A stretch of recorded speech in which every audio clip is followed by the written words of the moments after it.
What's up, everybody? It's your boy, Kyle Van Noy.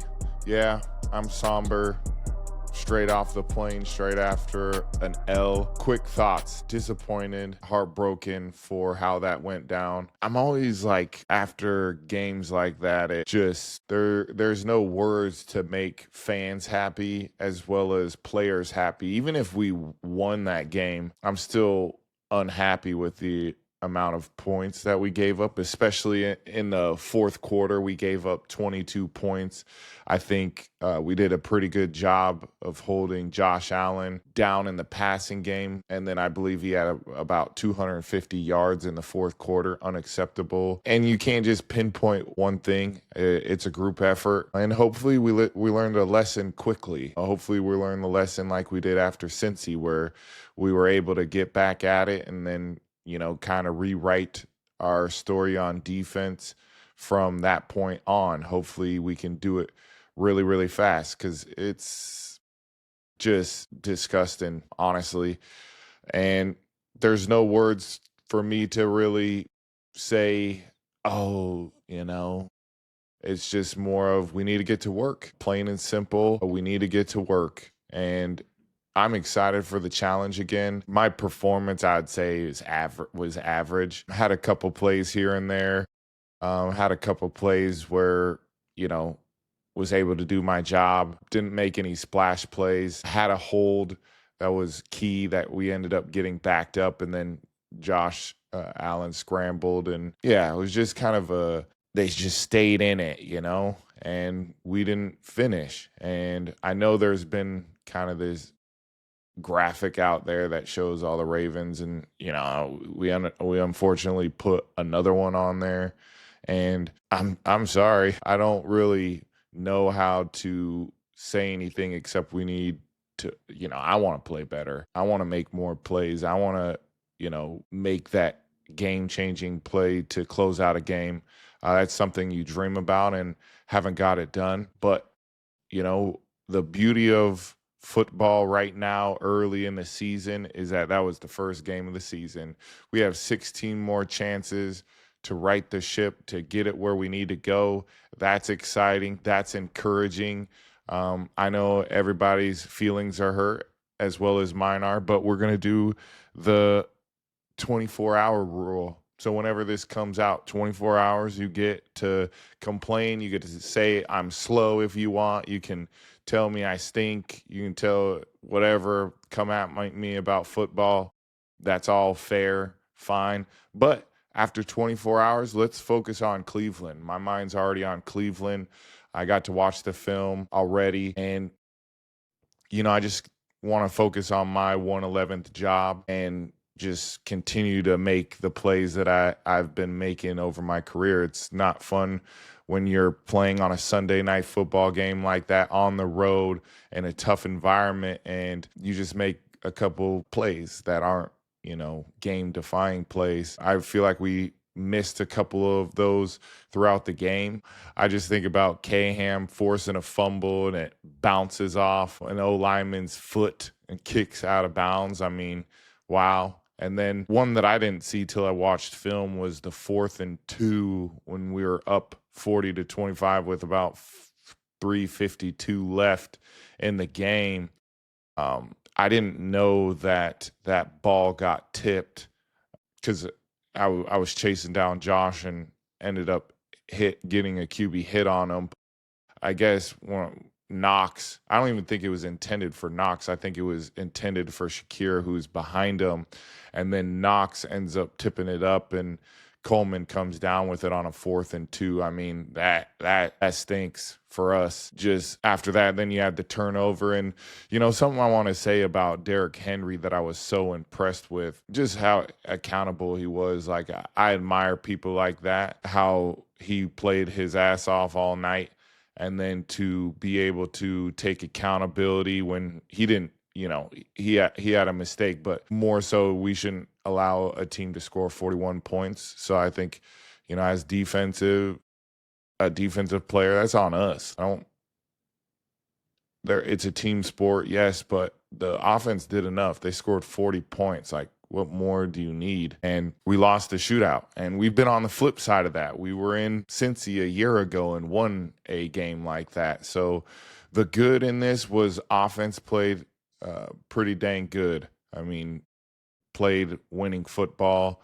Special teams, I feel like they played winning football. Loop, I feel like, did a great job, and obviously he had that one extra point, but he made a couple kicks on the road, tough environment, and obviously he's going to want to right that mistake. And I feel like we had a couple of those. Unfortunately, we had the 3 points before half.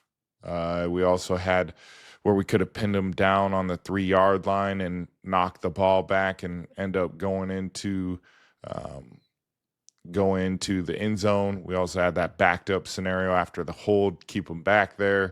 I mean, all those things don't win games. And, hopefully we learned our lesson very, very early in the season. It's a new team, and, guys are going to show up to work tomorrow, or later today, and get back to work, get in the weight room, watch the film, do the necessary steps to get better and prepare for Cleveland. But, the QBs put on a show. You got to give props to both QBs. Lamar did his thing, had some hell of a throws, runs. Henry did his thing. It was good to see Zay back out there and his impact. He had a solid game, but just too many compound mistakes add up, and you look back and there's about 4 to 5 plays a game where you're just like, wish you had that back. Accountability for me is just, as a vet, I just want to continue to make those game-changing plays and have an impact on the outcome. And that sucked for me in this game. Something I do have to bring up is K-Ham is definitely a crash out for throwing the ball and keeping it alive. I respect it. That's just, he has that mindset. Anytime he gets the ball, he's an offensive player, and I feel like that. But when I saw the situation and where we were at in the game, I thought it was just better to, not pitch it back into the end zone again and take that risk reward. I love his passion. I mean, Hamilton, he's something else, and he showed up, and he's got to continue to be the great leader he is and keep showing up. But I love that he pitched it to me. And something that goes unnoticed is, if I did take a knee at that point of time, it would have been a safety. But IQ, Ernie Adams, shout out to my guy, was able to get out of the end zone and drop to a knee. D-Hop had that insane catch. Another positive. Awesome to see him.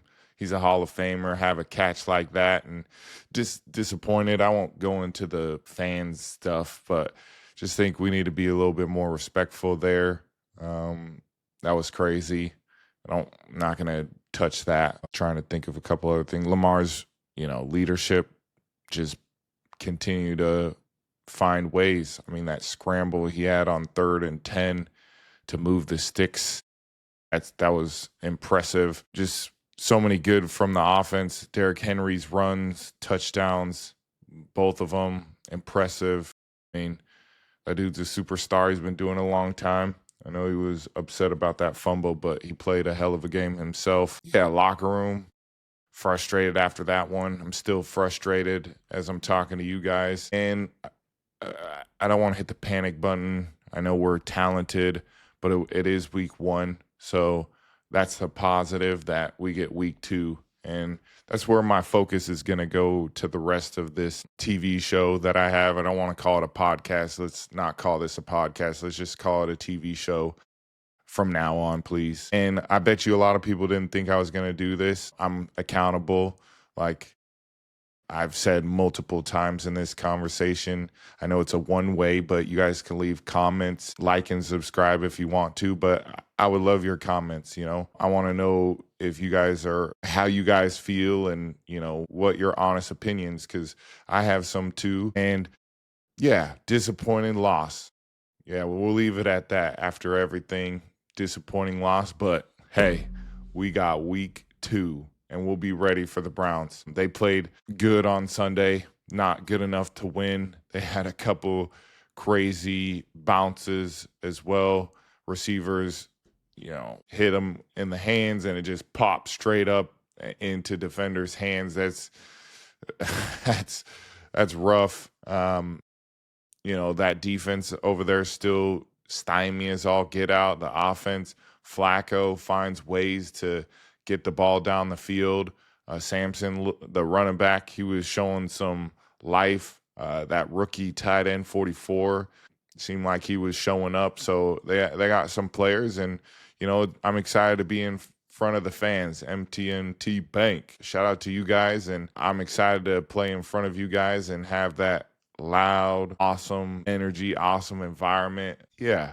So let's go around the league real quick. Aaron Rodgers, big Steelers debut. I mean, that was huge against his former team. I can't imagine after flying all the way across the country and a coach say, we don't want you on your team, then to be able to show out against that team. I feel like he played pretty well today. I mean, I feel like they were rocking on offense as well, and they got it done. One thing to me that popped out in this game was the turnover on special teams that gave the ball back and gave them the momentum. And, Aaron did his thing. I've said it previous that he's still a good quarterback, and he showed that today.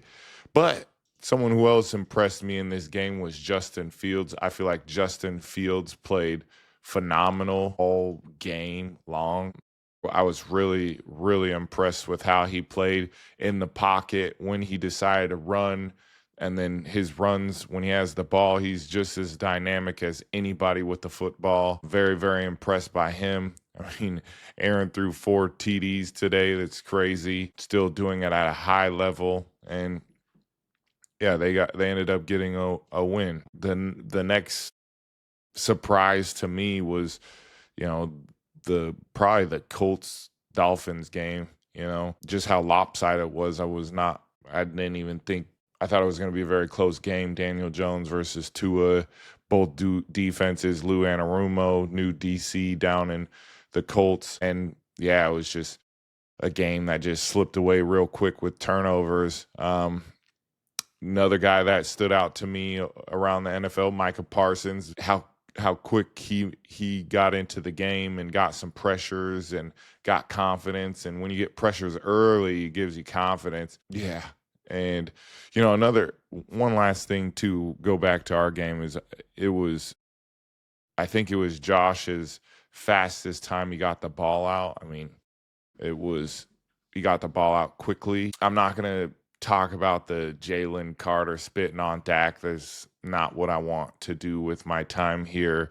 So you can go to other analysts out there for that. But I also got to shout out Matthew Stafford, 10th player to ever pass for 60,000 yards. Definitely going to be a gold jacket. Loved him as a teammate. Tell you a quick story about Matthew that I told him I'd go to war with you any day. It was after 2015. We're at the Vikings, and I think he dropped back 49 times in the game, and he got hit 30 plus. And, he basically, I went up to him in the locker room, and he's limping and looks just absolutely beat up, and just kind of walk over to him. And I was like, bro, I respect how you took every hit and you never blamed your O-line. You just got backed up. You kept fighting. I'll go to war with anybody like that, because didn't make excuses, didn't say, O-line, do your job or blah, blah, blah, blah. He just went about his business and was about it, and he was like, I'm about to die about it, basically. And I respected that from Matthew. always will. He's a hell of a player, and, it's dope that he got that achievement. And, we'll finish up quickly with the 2-minute drill. Just a couple questions. What's the first thing you do when you get back to the hotel before a night game? Last night was awesome. Got to just hang out with the guys around the table. It was a good time. Ended up trying, the difference between regular hamburger and bison. And, it was a good competition. I didn't win. Nobody won. Tyler didn't win, and Mark didn't win. But it's just a good time to have some camaraderie. So just to hang out. who had the best pregame fit on the Ravens in Buffalo.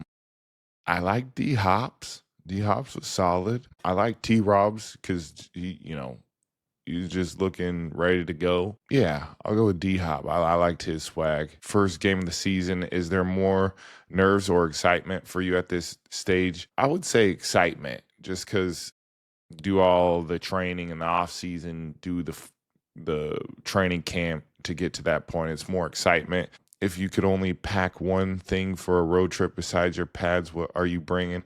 I'm bringing my CPAP. My CPAP, I need it really bad, so I would bring that with me. And then we got to shout out our little Sunday night thing, Unk University. Just kind of wanted to show, celebrate all the Unks in the league, that I'm one of the unks in the university still doing his thing. So shout out all the unks around the league. Be a part of Unk University. Love you. There's quite a few. Yeah. And then, got to give a little Brigham Young shout out. They 2-0 beat Stanford on Saturday. Bear Bachmeier, the rookie. Rookie quarterback. Sorry, getting tired. The rookie quarterback did his thing. I also think he needs to play better in order for them to win some big games, and hopefully he can pick it up. He had a really good throw to Chase Roberts down the field that I really like to see.